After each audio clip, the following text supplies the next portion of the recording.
السلام عليكم ورحمة الله وبركاته. يا جماعة، أنتم شفتن في التوك توك هذا اللي يحلف ويقسم ويطلق ويحرم ويطلق، يحرم ويطلق من حلاله ومن حرمته ومن عياله إنه صادق ويبغى يبيع إذنه ب20 مليون دولار.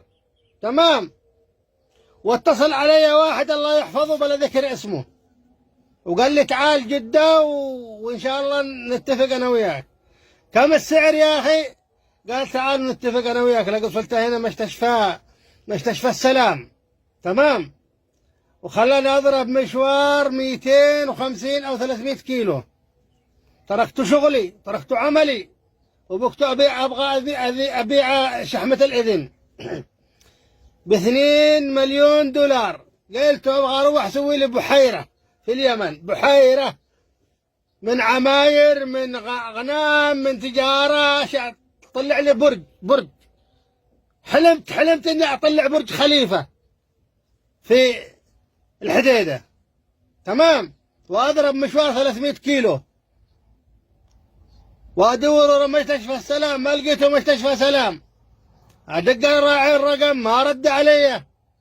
وين جبهة الخير ابيع الاذن ذي؟ وين اللي يبيعون الاذان؟ من مستشفى لمستشفى، ومن شارع لشارع، ومن حارة في حارة. ابغى ابيع الذن هذه ب2 مليون، ب20 مليون دولار.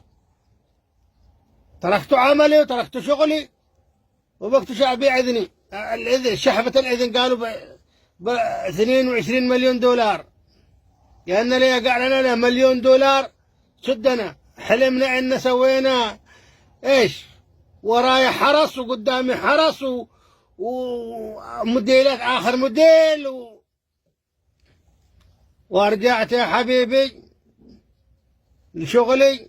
مصدقت عمي رجعني في شغلي بواسطة، وقال لي انت سيبت حلالي وسيبت غنمي ورحت وكبيت تاني. تمام.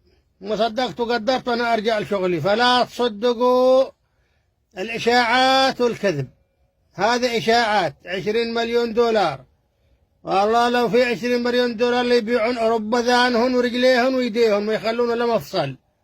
الا احنا نصدق. السلام عليكم. لا تلحقون عمكم علي. اللي يسمع الكلام من ذا حلا وراء يسمعوا من هنا يخرجوا من هنا مرة، وخلي شحمة اذنك تنفعك. مساء الخير يا 20 مليون دولار.